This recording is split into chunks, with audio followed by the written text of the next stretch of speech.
to Simpler. We are three pastors, husbands, and fathers on a journey to make life simpler by holding Jesus as the core for every belief and practice. This journey has shaped us to be more like Christ, freed us from the shame of failure, and encouraged us to a deeper love of our Lord and God. We invite you to join us in the discussions that have shaped and continue to shape our lives. Hey, we're back at it again in your ear holes or your eye holes. Either way. Wow. That's where we're coming through. That's what's happening. Right. Hey, look at the time. Oh, and I got real tangled. Give me a second. Boom. Okay. So what is up? You guys are just so good to be tuning back in. After we talked about money a couple weeks ago, I know you guys are making billions based off of our amazing podcast discussing finances, discussing money, all those things. If you haven't checked that out, go back and do it. And you know what, guys? Really want to encourage you. If you guys are listening to this as your first one, and you're like, wow, that was swell. What a good podcast and just a good time learning about simpler ways to live. Well, you know what? We've got episodes before this. We started May of 2020 in the midst of a pandemic. We approached the podcast realm, and it's been going great. Yeah. It's been a lot of fun hearing from people, hearing what's going on. I got to see fun Mary More Christ posts during the Christmas season. That was It was a lot of fun. That's awesome. So yeah, you guys are awesome. Keep on tuning in. Keep on letting us know what is going on in your life. And Micah, you know what? How are you doing today? I'm good, man. Good. I'm doing good. Living large January. Living large, enjoying the still coldish weather. That's in right. San Angelo. Cold, then very hot. Yeah, you and can't then ever really tell. cold. Yeah. Yeah. My poor wife, she's going to work. She's like, well, it's pretty warm outside. And she goes, well, won't be warm at 7 a.m. So she's trying to pack all the clothes that she'll from need for the 60 30 degrees. Yeah, 65 down to 32. exactly. Yeah. Ryan, how you doing, my friend? I'm doing well, man. Good. Back in the studio, super excited. I've started on the paintings that we talked about last time that That's Micah's right. wife and I did some reference photos for. And they're already appraised at millions of dollars. Yeah, that'd be nice. No, but yeah, I'm not even. You can't see those new pieces yet. I'm sorry. No. You're doing something different But- this year, right? With your releases? Yeah, so I'm still painting some animals, which as I paint those, I will kind of share. The first day of each month, I will share my work that I've done for the previous month. Okay. So instead of sharing them as I've finished them, Mm-hmm. I'm only sharing it kind of at a month at a time. So are they available on the first day of that next month? They are available the first day of the next month. Unless you've gone to my website and signed up for the email, then you can get a preview of them 2 days before. Ryan, what's your site? Yeah, this is what sucks. So it's rtdouglishfineart.com. You don't have to spell that for them. You guys got it, right? No one can ever I feel spell like we need to buy you Douglas. another domain that attaches that to the same attaches website to that it you that just says like, RT. I like ryansart.com. I like ryansart.com. Here you go. But yeah, Douglish. It's in the post. You can find Douglish. It's in the post. RT Douglish for Ryan Todd. But the series that your wife and I shot, Micah, I am reserving all of those pieces. None of those pieces will be even seen anywhere on my social media or anything until we do the show at the studio. Oh, cool. Later this year, we'll That's have exciting. we'll have a big show, and all the pieces will be made available on the same day. Are you going to let me sit in a milk bath just to honor Well, that? see, now you're giving it away. Live models. Yeah, Oh, can we be your live models just at random points throughout the day, just in different positions? I would adore that. Yeah, I'll with do it for my free. whole heart. So I want you in a strongman uniform, like from back in the You day. should at different points in the night be like, okay, now you don't remain stationary. Just follow that guy. He's being weird, and just pose behind him the entire time. I'm just excited to be working. I really am enjoying work, and 2019 was so weird for the three of us. We were all working on the church. 2020 was just weird. So this is, as of right now, I'm being very optimistic, which is rare for me. As of right now, 2021 has the chance for me to actually kind of be normal and have life move forward again. So You heard it here first, guys. Let's see what happens in a few months. I'm nervous. I'll be sure to tag and put in the description all of Ryan's information. Yeah, go in sign up regard- for my email. Yeah, go get his email. That way you Buy can some know art. when you Yeah. can see what's available to buy. You can know when the events are happening. You can see all that stuff. So that way, if you're in the area, boom, pop by his studio, see what's happening. See Mike and me as live models doing I cannot whatever wait. moment That's by gonna moment. blow up my on social a, media. on a serious note, I have a couple of Ryan's pieces, giant ones, because I like Ryan's art too. Yeah. And I have a giant gorilla and a giant great white shark, and it is what people talk about when they. And come you into have my another house. gorilla. You have my very first gorilla. I do, and that is waiting to go up in my office when I finish the new wall for background for all the video stuff. And Pierce has like all of my abstract pieces, yes. which I will never do again. Like, I know. I'm done with abstract, and you have them all. I don't know who. I don't even know if other one. Oh no, I know Mark has one. Yeah, there's a couple out there. Yeah, but you have which have I the bulk really of them. wanted that one, but I wanted the one that I bought. You can still get it. I Dream of Frost, I think is what you called it. Yeah, I wanted that one more. I could easily. We could just take it from him. Yeah, that'd be pretty. I mean, I think all three of us could easily just take it down. Oh man. Well, real quick, welcome to the PCC, Pierce's Culture Corner. Real quick, gonna pause. I got a question for you guys. Because of culture in the past, it makes me ask this question about today's culture. My question in general, I'm trying to think of how to phrase Good question. My question in general is Saturday Night Live funny for you guys? Wait, now or then? Yes, now. I don't watch it because, I mean, I think that gives you the answer. Yeah. I don't know if... Yeah, I'm in bed before the... Yeah, exactly. So what I love about SNL is that it truly should have, the show is broken down into segments. And so it should have been a show that transferred so beautifully into today's day and age because it's so easy to make a 6-minute YouTube clip. It's so easy to take a show that a lot of people, because of their every week routine at the end of a Saturday night, they're going to tune in on NBC, I think. I don't know. They're going to tune in and watch Saturday Night Live. But then you're going to have a lot of people from just the YouTube entertainment, the Facebook entertainment that are going to see those clips. And so you can translate into a lot of different areas. And man, I feel like from the 70s up until even me growing up in the 90s, a lot of cultural comedy was defined by Saturday Night Live. You had so many great comedic personalities that was their roots with Saturday Night Live. You got... I am blanking on every name ever, but Steve Martin, Steve Martin, Chevy Chase. I mean, I think David Spade. The best era was Chris Farley. Exactly. Yeah, Chris Farley, Adam Sandler, all these great people that are still like. Man, we still quote Tommy Boy. I mean, like, where was we? Where was we? Where was we? Did you eat paint chips as a kid? Well, the fat guy in a little coat is what he would do on the Saturday Night Live set. Yeah. He would do that with David Spade's jacket. That's so great. And then they just put it in Tommy Boy. Great. Like he would wreck his jackets, you know? Well, and even when I was a kid, Night at the Roxbury, we got Will Ferrell, we got Chris Farrell. What is it? Ferrell? Is it Will Ferrell? I did that last time too. Is it Ferrell? Will Ferrell? Yeah. Oh, okay. I'm Will trying to Ferrell add Williams or something. Add some style to his name. I did it last time. Will Ferrell. And there was like Sherry O'Terry and a bunch of those like comedians in the 90s that did a bunch of TV stuff that still were just at the forefront of comedy. And like you have great people. You have Kenan Thompson on Saturday Night Live now. You have Kate McKinnon on Saturday Night Live. You have great comedians on Saturday Night Live. But it's not like you see this great comedian and then you go back to Saturday Night Live clips like we so often do for 70s, 80s, and 90s people, where you go back and you're like, oh my gosh, that was their beginnings and it was still so funny and look at what they've become now. I don't hear a lot of people pointing back to like, have you seen SNL? And it's not because it's too crass. It's not because it's not culturally relevant. I mean, they're still staying up with the times.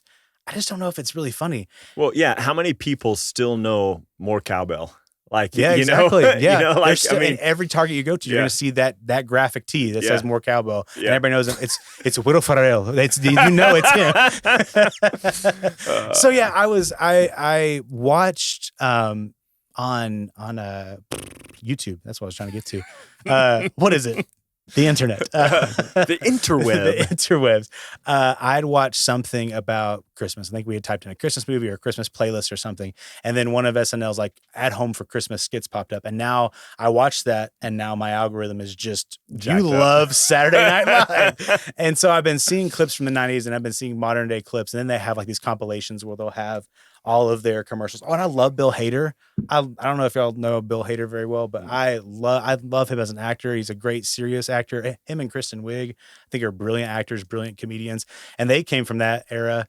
But looking back at their SNL, it's more so like, oh, I'm so glad you did more stuff than just this. Well, look at how successful Tina Fey has become and everything that she does and what she writes and produces. And like, I mean, yeah. So what you're talking about is there was this era that lasted for a few decades where really great Exactly. people did really great stuff. And there are some, Yeah. what's really cool is there's a lot of people from behind the scenes that are now doing a lot of things. John Mulaney, I don't know if you've ever seen his stand up, but he was a writer on SNL for a long time. And now he's doing a lot of stuff on his own. And it's like, man, I'm so happy that like you can get out from behind closed doors, and not necessarily that they were keeping him down. I mean, he was pouring in for a long time and he loved his job, but now we get to see so much more of his comedy and see a lot of those things. And so I think that maybe there is still an aspect of it kind of being this starting point for people, but looking at it now, it's not like you're like, okay, good. I'm glad you kind of did more and you got out, instead of being like, oh wow, what great humble beginnings that were still really funny. Now it's like, okay, good. Now you can kind of be more over here. Escaped. Exactly. Yeah. Which I don't ever want to feel that way about something that was such a cultural definer, such a comedy hub, just now feels so weird. And it just stinks because that's something that should be thriving in today's culture. Whereas like the late night show with the monologue and the interviews, like that style of a show really is dying off a lot of with its style, really because of Corona, but ignoring Corona, just in this day and age of shorter clips thriving, YouTube society, social media kind of being the entertainment hub. A lot of those late night shows are really just older audiences, and they're not seeing a lot of newer people come in. So like those types of things, I guess, quote unquote, should die or should change with the times. Saturday Night Live like had it on a silver platter, and I think they're just spitting on it. Dang and it, Saturday that's Night my Live. thoughts here in West Texas that mean nothing to anybody else. But that was my PCC, and that is how I feel about it. And I don't have a good segue at all, but I'm gonna try real hard. Well, you just made it. Yeah, Inadvertently. Yeah. That's what I was trying to do, is do the feelings thing. What'd you do? Yeah, what did you do? Can we play here the clip from? We need more cowbell. Hey, Stephen, here in your recording studio, do you have more cowbell? You don't have just a button that's more cowbell? Can we get sometime this year in 2021, Stephen? I want a little keypad or a button pad or something right here where we've just got about 12 sounds where we can do more cowbell, and then just a cow. For whatever reason, just moo, like. Ryan, the last time you were in charge of our technology, you deleted our website. I did delete 4 years of sermons that we will never get back. Okay, we just got note that I Like Ryan's Art is available, so... Oh, I Like Ryan's Art is available? Good. I like Ryan'sArt.com. Oh, he already bought it, so it is now... So now I got to buy it from you. You got an investor right here. Stephen, you're going to be like, okay, Ryan, I need this painting of this. I just did a 4-foot great white shark, so maybe you want that. Yeah. You should get a painting the size of this wall. I can't hear it. We need one day we need to have him mic'd at some point. So he can talk to us? So that just so that, they can hear him sometimes, you know, I don't know. If you guys want to hear Stephen. So let us know. Let's segue because sorry about that. We're 14 minutes into this thing. So thanks, Stephen. I like Ryan's art. All right. That'd be great. Speaking of art, I just need to buy it. Yeah. So we're going to talk about worship, Pierce. Nice. That's what we're talking about. Beautiful. And Micah has said in previous posts, you've mentioned this, Micah, at our church many times, that stylistically, music still seems to be one of the most divisive things in churches, and a lot of people approach worship from the standpoint of whether or not there's drums on the stage, whether or not it's a piano or an organ, how the lyrics are presented, and we would argue that worship isn't really about those things. Well, Ryan, stop first. You stop your running. Isn't worship all about how I feel? Like how I feel? Pierce, there is a small verse in 2 Habakkuk. Well, actually, Pierce, I nearly forgot my thing. There we go. Well, actually, Pierce, I play dumb every week. You will actually every week. Come on, or every other week. Well, actually, we need to start making it bigger. Yes. Just way over the top. We'll Saturday Night Live it. We'll SNL it. There you go. Well, actually, Pierce, worship is or should be all about how we feel, but we need to frame that correctly because it has to be it cannot be how I feel in terms of preference, but it has to be how I feel in relationship to who God is. Because as we understand more about who God is, there is an emotive response. And as we come to delight in God more and his glory and his magnitude and his grace and his mercy and his compassion and his love, as we see these things more holistically, there is an emotive response. I'm reading right now a book that I started reading months ago, finally picked back up again, but it's about Dietrich Bonhoeffer. It has quotes from him in it, but it's not a lot of him. But one of the things that the book argues for and supports with some Bonhoeffer quotes is this idea that the extreme of being very intellectual or very kind of cerebral about God is a bad extreme, and the extreme of being too emotive about God, it's all about how I feel, is a dangerous extreme. And really what we're looking for is an emotion that comes out of the theology of who God is. And as we come to understand the truth of who God is, it does stir up emotion. And so worship should be about how we feel, but not how we feel about us, but how we feel about the God we serve. I think there's... Hey, Micah. Hey. And now from this point on, Micah, the worship pastor at the 456, will take over. I think there's been so much change in the last 30 to 40 years of what I'm going to say music in churches looks like, because I'm not going to call it all worship. Sure. That I think that opinion, just in my travels, I feel like we're kind of over the hump, if you will, of churches dividing over worship. What you see now are two main things in regards to what we could call division and preferences. And one is churches that do two styles of services. They'll have a traditional service usually early, and then a contemporary service later, whatever those words are actually defined as in those particular churches changes. And then you also see a situation where you have people of preferences just congregate in certain churches. So you have, I mean, if we're going to be completely honest, the majority of influential large churches these days are not churches that have what we tend to call a traditional form of worship.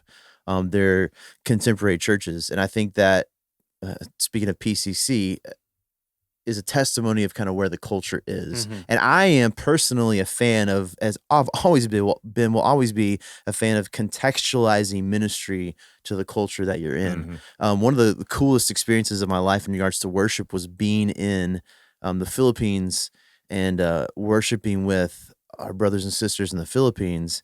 And sometimes they would sometimes sing or say things that I didn't understand, but we were all worshiping Jesus together. And so being part of that. So it wasn't my preference in song. Another example of that is I was at the Moody Bible Institute Pastors Conference in 1999 or 2000. And for one of the services they brought in, I think he was a professor at Moody, but he was a professor of organ, which why would you? Professor of organ. No that idea. Is specialized. No idea. Anyways, Wow. So that's, I was 18 or 19 at this point. So when they said, we got the professor of organ coming for worship, I'm thinking, oh crap, this is going to be the worst experience of my life. Dude, he gets up and plays the organ and we sing, I think it was A Mighty Fortress Is Our God. And dude, 2,000, 2,500 people in that room with that organ cranking and awesome. Yeah. Incredible. It wasn't my preference, but it was a moment where, to your point about feeling, we were all singing with the purpose of the glorification of God. It didn't matter that it was a song that is hundreds of years old, played on an instrument that has been dead as far as its influence for a long time. It was a fact that we were doing that together, and the catalyst for that was an instrument. Whether it was my preference or not, it was the catalyst. And I think what happens a lot of times is we put those catalysts as the main thing. And that's where we get off, is we say, my preference is in the forefront. I like this style of music, and so therefore I'm only going to worship when this is the style of music that's played. You might be able to worship more intensely and more freely. I'll say it that way. I think that'd be fine to say that. But to say that, then I can't worship if this isn't there, if my preference isn't in the in the forefront, is ludicrous. Well, there's absolutely an ease, I think, if you know the words. Or if there's kind of so one of the things that I've done, Micah, you've talked in the past about leading worship for your families your family at home, and I'm never going to do that. I can't play an instrument. I don't know how to sing. I like to sing, but I don't know how to sing. And what I've done is I asked you several months ago to share with me kind of our list of songs that we use at church. And I made a playlist of that on my iPad. And so every morning and every evening I have that on. And what's really cool, I've been doing this for months and months and months. And what was really cool is the other day we were just kind of sitting around the house. It was Christmas break. The boys, I think, were playing on their Switch. Michelle and I were playing backgammon because we're old. And I had the music playing, and Riker's just singing, dude, like just singing. And these are songs that we're singing in church. And so that was really, I mean, it was just awesome. It was like a super special moment. Yeah. Like here my boy is just singing, and he's like, Dad, that one's one of my favorites, you know? And like, man, it just, I don't know, like made this dad's heart really happy, because like, I can't do what you can do where I can play a guitar and I can't do that, but I can take these songs that proclaim God and proclaim the truth. I think that there's an essence where we could say that you are leading your family in worship when you're doing that. You are allowing them a venue to be able to respond through song or some form like that, where they can worship, you know? So I think it's like, for those of you who feel the same way Ryan does, like there's no way I could ever lead my family in worship. You know, dads and moms, and I'm saying that for dads and moms. I don't think you have to be a dad to lead your family in worship. I think, you know, lead your family in worship, but I mean, it could be as simple as that, like gathering your family together and reading Psalms. It could be even better. I think that, I mean, I know there's debate over like whether worship is limited to music. It's not limited to music, but I think that the majority of times that you see worship in the Bible is music. So I think there's something to be said about that. So, you know, put some music on. You know, we've got all these great modern day venues for playing music that are even free. Put some music on and just sing together. Will you talk a little bit, Micah, about, from your perspective, obviously, so those of you who are listening hear that, but like talk a little bit about, from your perspective, the importance of lyrics. Mm-hmm. Yeah. So I think that there's some biblical concepts of worship that are consistent throughout the scripture. It's funny that the Bible doesn't have a lot of like practical, like here's how you're supposed to do worship. A lot of people will take the Psalms and try to say, here's how we should do worship, which last episode, Ryan, you talked about money and Proverbs, and how you said Proverbs isn't prescriptive, it's descriptive. You might not have said it that way, but it's a wisdom book. And Psalms really needs to be the same way for us. We need to recognize that these are Psalms, or these are songs that people are putting out. It's not a prescription on how to do worship. Otherwise, we would have to, you know, worship with the clanging of cymbals and the clashing of gongs and stuff like, you know, like, so, but there's this consistent thoughts throughout the Bible, even though there's not a prescription for how we're supposed to do worship specifically, there's some thoughts. And one of those thoughts is that worship is a response to our understanding, well, a response to who God is, the truth of who God is. And so I would go so far to say this, that if your worship, what you're calling worship, is proclaiming something that is not true about God, then it's not worship. Sure. You're worshiping something, but you're not worshiping God. As an example, I usually, when I'm teaching about worship, I'll give this example. Spirit and truth. Yeah, like, worship, and it's not exclusive one or the other. It needs to be both. It's not just spirit. It can't just feel it. Like, that felt really good. You know, it felt really good when, you know, I had this, you know, like when I scored a winning goal in soccer in high school, you know, but that doesn't mean that it's, you know, God. Anyway, so the example I give in regards to truth and the importance of truth in our worship is what you're saying, Ryan, the lyrics that are proclaiming truth about who God is I could go up to my wife with roses and chocolate. She loves chocolate. And I could write her a song and a sweet poem, and I could express my love to her as romantically as I can. And at the end of that, let me just preface by saying my wife is white. And I could, at the end of... And let me preface this by saying Micah's not. I am not white. In case anybody didn't know. Not fully white, anyways. But I could give her roses and sing her songs and do all this stuff. And at the end of that, say, Cammie, you are the most beautiful Mexican woman I've ever seen in my entire life. And it could feel like I'm expressing wholeheartedly my love for her, but she's not going to be pleased with that because she's not. No matter how great her chile rellenos are. Right. I mean, she's probably as Mexican as you can get for a white girl as far as those kind of things. You know, she's from New Mexico. Like, this is like culture. This is, you know, so, but it's not true. And so she wouldn't go, oh, I love that so much. She would be like, are you freaking kidding me? Like, what are you so that's the essence we get. In Psalm 119, I think 171, David says, my lips overflow with praise, or my lips pour forth praise, for you teach me your decrees. And so I think this is the same idea, that the overflow of what we say to God in worship has to come from what we know of God, from his revelation of himself, from the scripture. So if you're singing songs that aren't true, then you're not actually worshiping. I think I could say you could It's think false. you're Yeah, worshiping. it's false. You're not saying something true about God. Yeah. I'm going to keep rolling. I have one more thought for you. In 25 years of traveling ministry, I and you did too, you bumped into people who, hey, young man, take your hat off in church, or you can't worship like that, or you need to be dressed better. We've talked, Micah, you and I, about how, I don't think we've talked about specifically the numbers, but it won't surprise you to know that like there are like 26 times that a posture was assigned to worship in the scripture, and 25 of them there were people bowing down. One of them was standing. But we don't make people stand or bow necessarily on Sunday morning. So talk a little bit, if you would, just about posture, just about does dress come into it, or like just address that? Because I know a lot of people probably have some of those views or questions. Yeah, let me address the dress thing first. That is a completely modern day cultural thing. And by modern, I mean like within the last, like, I don't know, 150 years in the US. You don't ever see the New Testament believers who gather together a lot of times on a daily basis, but very often in houses, you don't see any like prescription for what they're wearing. You don't see them go home from work and then change clothes so they can get together with other people and worship. So that's, when we say like church clothes or Sunday best, those are phrases and thoughts that we've created in modern day culture. And so here's how I like to encourage people. Listen, if you want to wear a suit and tie when you gather with other believers and other saints in worship, then do it. If you want to wear jeans and Converse and whatever else you wear, Ryan, then do it. Like there's none of that is a negation of your worship. And the hat thing, like seriously, people, don't go to Corinthians and talk about the head coverings, because it's not going to work. The only way I would ever be okay with any of you saying, men, take your hat off in the building, which is an American thing, by the way. I don't know if you guys realize that, but take your hat off, because Corinthians says, what does it say? Like, it's unworthy for a man to worship with his head covered.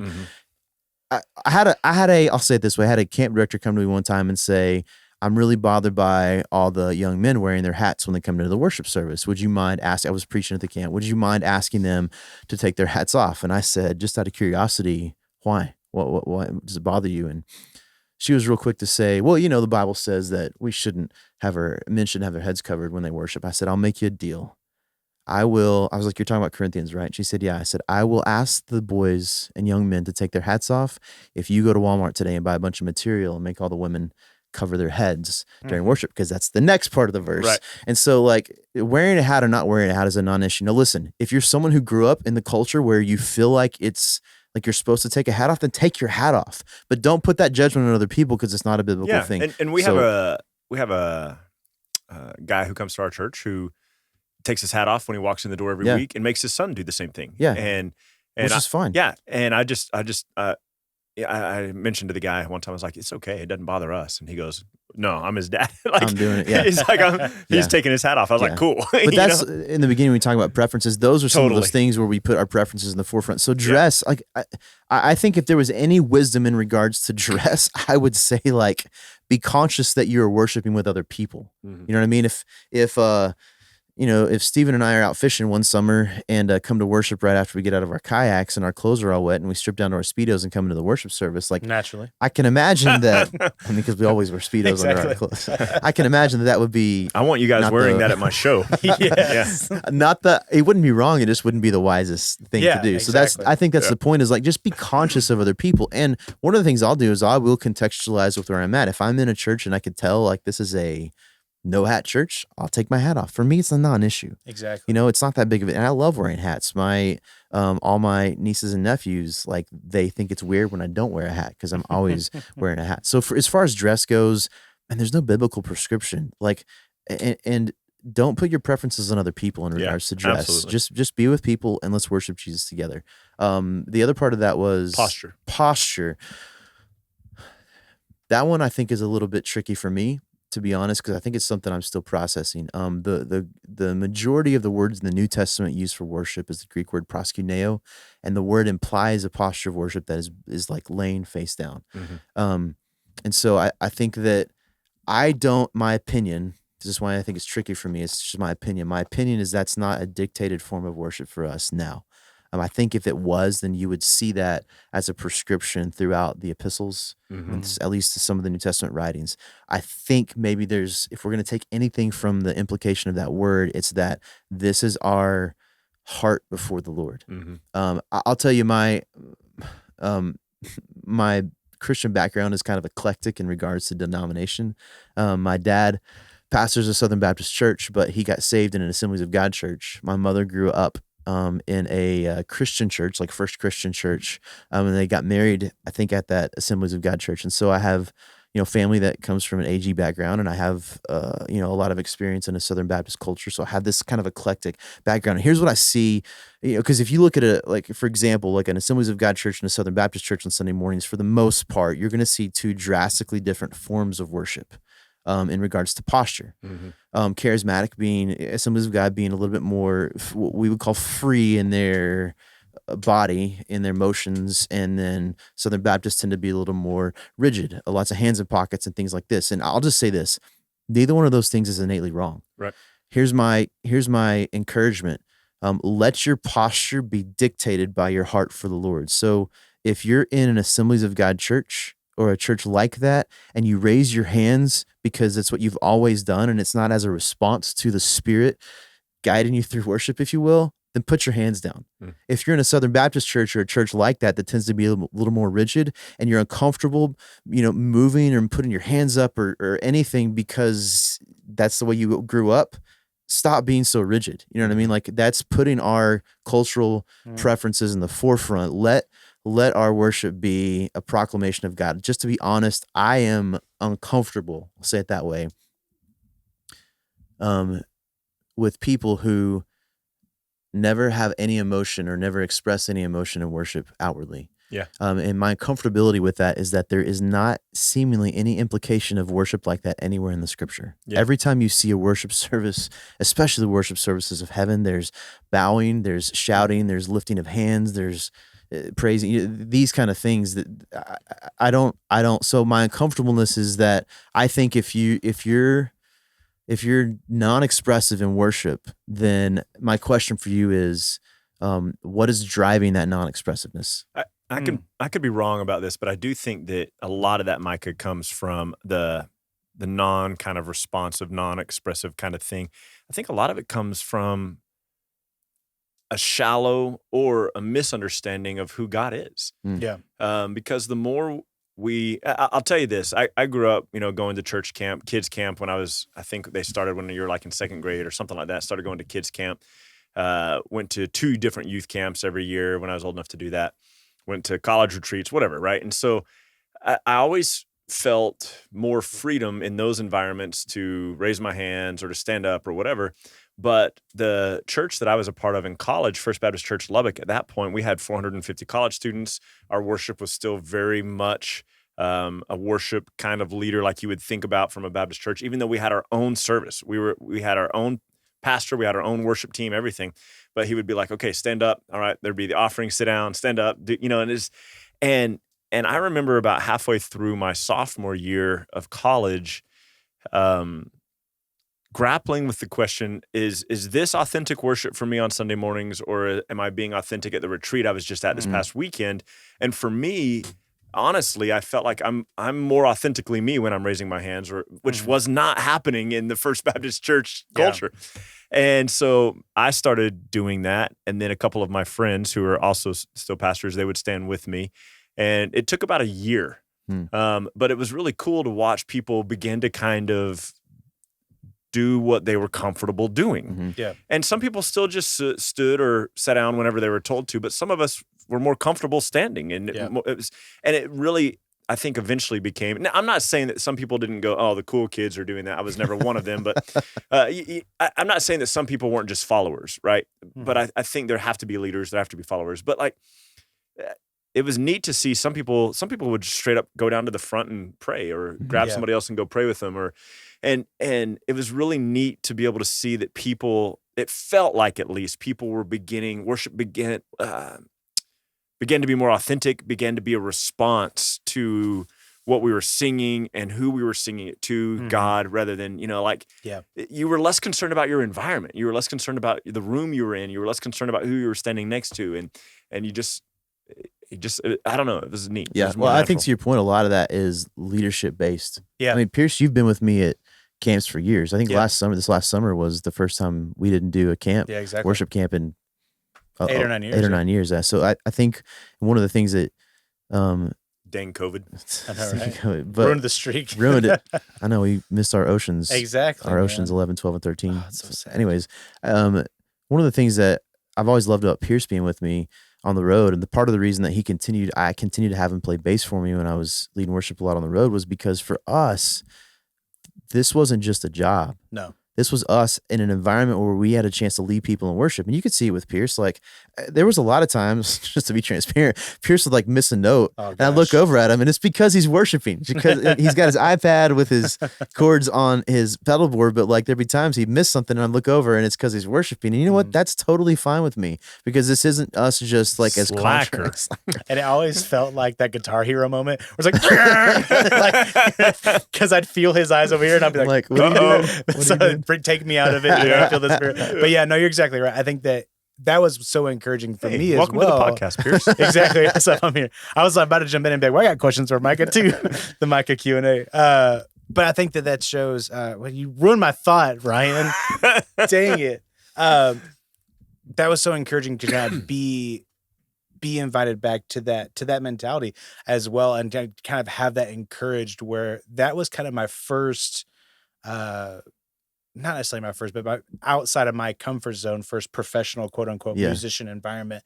And for it to be a bend with the importance being on Christ, and not 100% the professionality of it, even though there was a bend for that. We did practice, we did strive for excellence in all things. The heartbeat behind that was to glorify God. Yeah. And the heartbeat behind the worship was to glorify God and to respond in such a way. And I think as well, to kind of go off what you had said, Ryan, just about how these different environments, these different things, how you feel more free over here, but not so much over here. And you had pointed out that seems to be a hindrance in the leadership.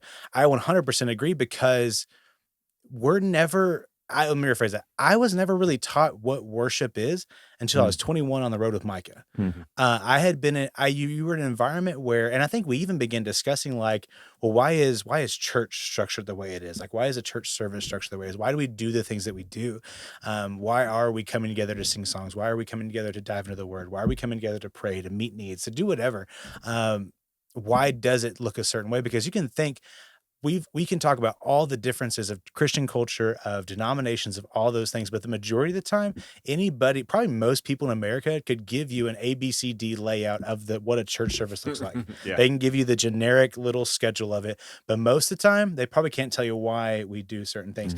And it's not super theological. It's not, let me rephrase that. It's not super academic. It's not super, it's not like you have to be a scholar to know why we do some of the things we do. First of all, you can just read the Bible, but also just kind of knowing the sentence kind of that you said earlier that we've been bouncing around is having a theologically sound view of God, knowing truth of who God is, not necessarily knowing every single tiny little detail from a scholarly standpoint, but knowing who God is and responding to that. May it be in song performed in a household, in a church, may it be through blaring an Apple playlist, may it be through coming together and just discussing what things that you've learned of God and rejoicing together in that of who God is.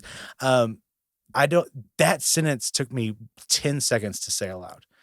And that, I think, is so lacking in our leadership.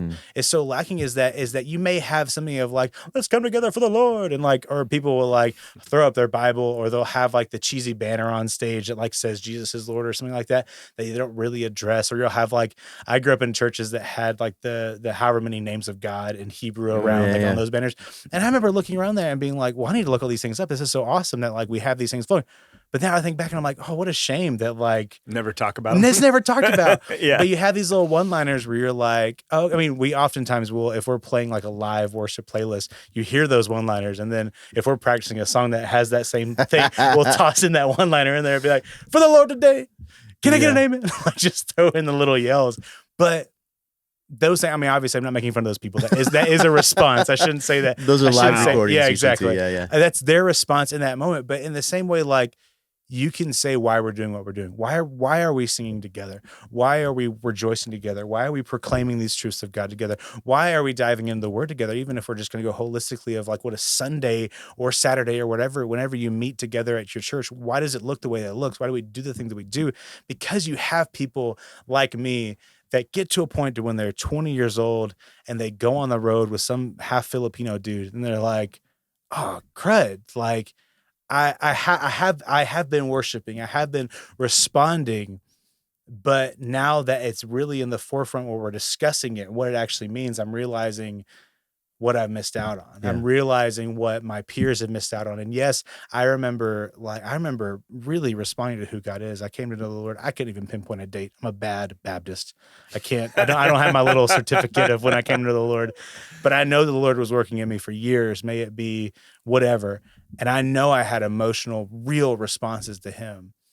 I just wish wholeheartedly that the Christian culture was at a place where that said, hey, let's gather together and respond. Well, when you were a kid, y'all were still singing. Well, maybe not. You were kind of on the cusp of the change when y'all were still singing like at kids camps, like "Spring up a well, goosh goosh goosh goosh." Yes, within my soul." yes, I those grew up songs, with but those I never songs heard for that song in Okay. particular. But yes, those I mean, songs that was and all when- the hand motions. Yeah, that was and all when. the That was stuff, when. I think one of the biggest faults that we've done as leaders is for a long time is we've lacked the opportunity to teach our kids worship at a young age. Mhm. And we think, well, they're not capable of it, so we Mhm. teach them these cheesy songs that have worthless Absolutely. lyrics, and instead of allowing them a chance to have like serious Yeah. Well, worship. And I had a question as well. Going back to the Micah Q&A, how important would you say worship is to the Christian's life? Oh, it's essential, I think. Okay. In fact, let me just give you a thought. I think you'd be hard pressed to say that you really worship much on Sundays when you gather for worship, whenever you gather with a local church, if worship isn't a part of your life during the week. And I don't mean like you have 30 minutes set aside every day to like put on your Spotify or app playlist or whatever you use and sing. What I mean is like,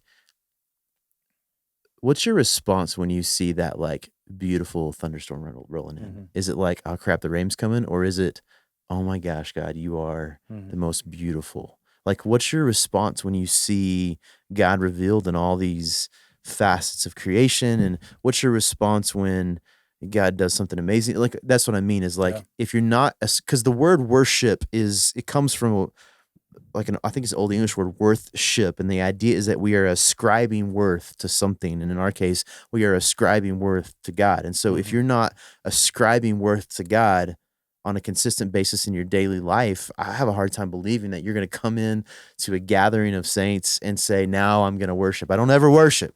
I don't ever ascribe worth to God, but now all of a sudden, because the music's right, I'm going to worship. So I think that it is a crucial aspect. And it could be as simple as you beginning. If this isn't normal for you, if you're like, man, I've never even thought about like worshiping, ascribing worth to God during the day, why don't you just start with waking up in the morning and going, God, I love you. Thanks for today. Yeah. Well, a quick question on that note as well. So like having the heartbeat and the mindset of ascribing worth to God, a bent towards I mean, Christ is core, like seeing life through the lens of that.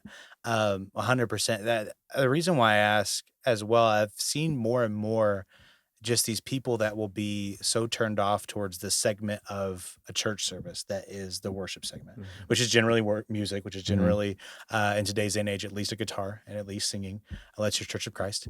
And so many people will be, I know there's people with preference and we've already talked about all that, but there are some people that just don't care for, I would say from a handful of people that I'm thinking of, they do live a life where when they're approaching the scripture, when they're approaching certain testimonies or certain discussions about God, they greatly adore God. But for some reason, when it comes to I don't think they singing do. it- I gotcha. Okay. I think they think they Unpack do. that, yeah. But I think that's what I was saying earlier about anytime you see worship happen throughout the whole Bible, there's this emotional response. So I have a really hard time believing this. What it is we live in a culture that is intellectually based. It is a philosophical culture where what you know dictates your worth. And I think we've spent so much time in Christian culture pushing that forward that we have negated the emotive aspect. So I have a hard time. I mean, that's like saying I adore my wife, but I've never once said I love you. Then you don't love your wife. Yeah.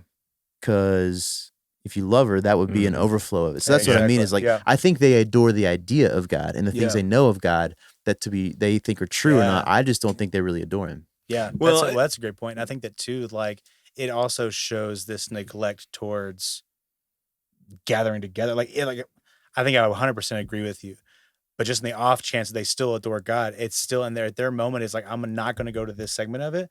And they're not responding with a heartbeat for God even in that moment, because they're not saying I want to gather with my brothers and sisters in Christ and do these things. The Spirit, Corinthians talks about the Spirit being the one that binds us together. The Spirit's the one that makes us one. So if you don't want to be part of the one, if you don't want to be part of the body, then it's probably not the Spirit guiding you. That's exactly right. Yeah, and it goes back to what you're saying as well. They don't actually adore God. They don't follow in Christ. I interrupted you. No, you're fine. You're fine. I think I understand what you're saying. If they never want to be collectively with a group of people and worshiping, I would argue that maybe they don't adore God. I do think that there are some people who struggle with the emotive side of it, either as a knee-jerk reaction to something they saw in a different denomination that they were trying to kick against, or because of their personal upbringing, how mom was or dad was or whatever. I do think if you're listening and you say, man, I read the scripture and it's all cerebral for you, which I think can still be something that you delight in and enjoy. But if you can't ever if you can't ever emote, I think you're missing out. Like there's, well, I think maybe going a step farther, maybe to clarify, by emote, I don't mean you raise your hands. No. By emote, I mean that you are filled with so much awe of who God is because you see him revealed that it causes some kind of response, whether that's just like a oh my goodness, God. Yeah. That's what I mean. So I mean, maybe it's a smile. Maybe I'm taking it a step farther and saying like, if you're capable on an intellectual level of keeping yourself from being in awe of God, which is what causes the emotion, then I would say you're probably not in awe. Yeah. And so I don't even think, I think if you're able to temper that, then it's not spirit, is what I'm saying. Yeah. Yeah, because we would argue that makes sense. We would argue that that when 1 Corinthians 13, the end of that happens and we see Christ for who he is and we know all things, like Revelation 4 and Revelation 5 take place where everybody's worshiping and you can't help it. It's the verse you quoted earlier from Psalm 119, this overflow. Yeah. I'm with you. And so I think that's where, I think what you're expressing though is the reality of where a lot of people are, where we are somehow keeping ourselves from the opportunity, which I think is a great word, or what'd you say, missing out. We are missing out in something that we could be partaking in and enjoying because we are somehow like keeping ourselves out of it because of some bad experience in the past. I'll give you a great example. Oh, I have one too. There's a guy a long time ago at my dad's church named Rudy, and he was an integral part of the church, had been there forever. And one Sunday morning, I think I'd been leading worship there for like a year, and he pulled me aside and said, "Hey," such a sweet guy. And he said, "Hey, I just need to talk to you." He said, "I don't know if you've noticed, but I never sing when we gather for worship." And I was like, actually, I didn't know. I couldn't see. He was sitting in the back. I couldn't see him. He said, "I just want you to know it's not because of you." He said, "A long time ago, I tried to join the choir, and the choir director said, 'You should never sing again. You're terrible.'" Wow. He goes, so and sad. It's so like wounded me that I haven't sung since. Cool story. Rudy started singing later. That's awesome. Because he started to realize that wasn't the driving force of what allows us to worship. Yeah. Yeah, I do think that things like that can impact us. I would plead with you if there's some voice in your head, some person in the past who gave you a hard time, made fun of you like Rudy, they made fun of Rudy. I would plead with you to allow yourself to have your response, whatever that looks like, because there is joy. Like this is about our God. This is not about the perspective. I remember being a senior in high school, went to a Dawson McAllister conference up in Lubbock. Turn the page. Back in 92 and 92 or early 93. Did you know our friend Mitch? Who? Mitch? He knows Dawson. He used to hang out with DC Talk and all those guys. Mitch Beckman. Oh, okay. That's cool. But it was my cousin and myself and my sister, who's a few years younger. And I was really getting into the worship. And apparently I was clapping off a beat from like the other 5,000 people in the room. But I didn't realize that I was. And so they made fun of me back at the hotel, and my sister, my cousin, and so it wasn't just that weekend that I didn't clap again. I don't think I clapped again for like 8 years. You know, I was like, oh, I'm done clapping because, but like, don't miss out on your response to God because of what somebody else has said or done. Absolutely. Well, and in the midst of all that as well, I know we've talked about this every episode, but I know we really stressed it with money as well. A lot of the times in the midst of certain aspects of our lives, may it be seemingly more private, like finances, or may it seem more public at church, like worship, we're allowing all these other factors to define it.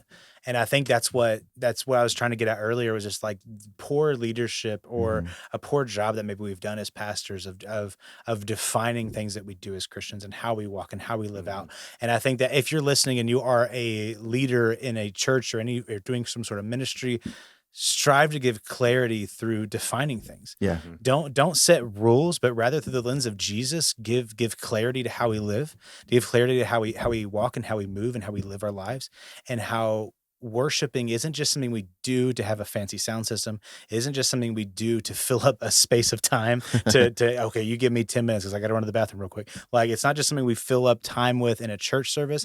It's not just something we do to be a positive influence on our children, but rather it is something we do out of a response of who God is, of how great he is, of how out of grace and love and mercy he has reached out to us. And because of that, and because of the works and the accomplishments of Christ, we're now brought into his fold. We are brought into his family, and now we have the freedom to respond. And so just to give a little quick summary for you guys as well, Ryan had said that worship is having a response to a theologically sound view of God. To you had mentioned, Micah, worshiping in spirit and truth, and how they are mingled together. That this emotional response, this emoting, a genuine response to the truth of who God is, of what Christ has accomplished, of the nature of God himself. And that bleeds into the lyrics that we sing. So you listening as worship leaders, even aspiring worship leaders, if you're somebody who's learning guitar or learning any sort of instrument, or even a cappella, whatever, aspiring worship leaders, feel the weight of that. Yeah. Because you're a leader.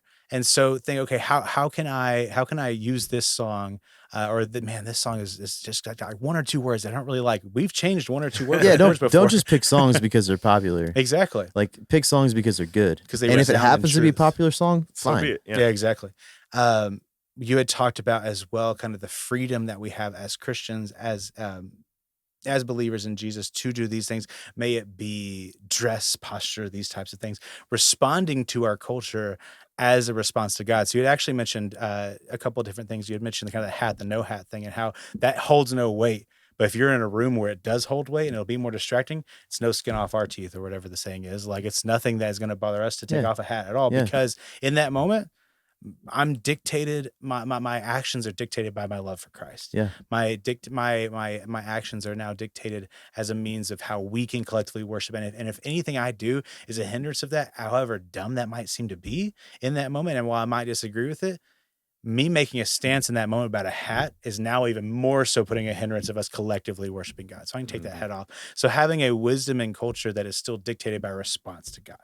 And whatever that may be for you guys, whatever environment you come from, we highly encourage you to, at home, at church, with your family, with your friends, worship, respond, emote, we worship a God who is so good. Why would we ever limit and enslave ourselves to strictly academic mindsets when we can live in such a way where there is joy, where there is rejoicing, and even when life is hard, we can still. This is what's so great about it. Kind of pushing the truth aspect of God. Yeah. Because even when life is hard, we can proclaim that God is a loving God. Because our life was hard, that didn't change that God is loving. That's right. Because our life may be hard, that doesn't change that God is eternal, that God is good, that God has opened up his arms. We're doing a series now at the 456 all about grace. And I loved kind of all the definitions that you had pointed to about grace. And one of the things that I love is turning culture on its head, realizing that the scripture proclaims God to be one that through his kindness and grace and love, that is what draws people to him.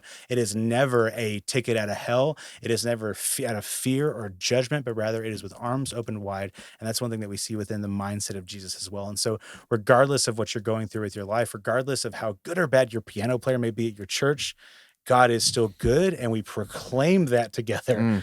And whether or not you're at a conference with organ playing, which was so good. I've been at some places before where like it wasn't even like a preference issue, but the music was so bad that I was like, and admittedly, I just do my best to push through because I want to join. Exactly. Singing. Have this heart that is bent on proclaiming who our God is. You guys have anything else to add to that? No, that was excellent. I have a lot, but we won't have time for it. Well, since we don't have time for it, do you have a time for a simpler hack? I do. Sweet. I want to talk about stinky feet. Stinky feet is a awkward thing. I remember there was a lot of band trips where we'd be in the car and all of a sudden someone took their shoes off. I'm like, are you freaking kidding me? We're stuck in the car, So there's a lot of remedies for stinky feet, specifically stinky shoes. And I want to give you one that's an old remedy and one that's a new one I recently learned. The old remedy is baking powder in your shoes, and it will soak up that smell. The only thing about that I've never liked is it gives like that grainy feeling if you don't wear socks with your shoes. Like, I do that a lot. I wear shoes without socks, and I don't like the feeling of that. So the new one I just learned is, and I don't know how many of you would be willing to do this, but if you want to kill the odor that is currently in your shoe, you can stick your shoes in a plastic Ziploc bag or something like that and put them in the freezer, and the freezer will kill the smell. Really? Yeah. I bet that feels amazing in the summertime in Texas. Just don't open it when your freezer's still closed. And then it you probably does just, feel really put good. on Yeah, icy when you put shoes. Icy shoes. Icy shoes. Huh. That would have been brilliant to know. When I was younger, when I was going through puberty, my shoes would stink so bad. If I would cross my feet, even still having shoes on, if I cross my feet, put my foot up right here, you would look down and be like, "What is that?" I'm sorry. Exactly. It was the worst. I should have had a freezer, but Who knew? hard times. Yeah. Who knew? That's a new thing, not an old thing. So, Exactly. yeah. Send us pictures of your shoes in Stinky your feet. freezer. # simpler When hack. Ryan was growing up, he put them in his icebox. That's right. In the icebox next to the commode. Yes. That's my favorite word that's going out of fashion is commode. If you guys have a commode, well, everybody has commode. It's just a toilet. Is it just a toilet? Yeah. And I'm looking at you guys. I'm like, Yeah. well, shoot, I don't know. Everybody send us a picture of your commode. Hashtag commode. Empty, Commode for please. life. Empty. Oh, speaking of commode, Steven's over there. Go check out Steven wow. at the Garden Audio. You've got some good music coming out. I've seen some clips here and there of the people that you're working with, and it's sounding awesome. Go check out everything he's doing at the Garden Audio. Again, there's links to Ryan's stuff. We'll let you guys know whenever he has got iLikeRyan'sArt.com. Have an easier website for you to remember. Have an easier URL for you guys. But until then, check out the YouTube description. Check out our social media at SimplerPod on Facebook and Instagram. We'll have stuff tagged with him, stuff tagged with Micah, stuff tagged with myself. Give us all a follow. Say what's up. Say how's it going. Ask us questions, whatever. Micah said that he still wanted to keep talking about worship. So if we didn't address anything that's on your heart and on your mind right now, at Micah Mariano on Instagram, hit him up. And I mean, I know you're open to have those discussions and talk more about worship. Yeah. One of my plans for some video series I'm going to do this year is one of them is worship. So we'll have some more stuff coming out this year. Awesome. Sweet. That's so exciting. Until then, we'll keep all you guys updated for sure. Subscribe, like, follow, all that fun stuff. YouTube, anywhere you can find podcasts. And we'll talk to you in 2 weeks. Y'all have a good one. Bye. Did you say that part? No, I didn't. I'll go back. As always, keep Christ as core. What could be simpler than that? And we'll talk to you in 2 weeks. Bye.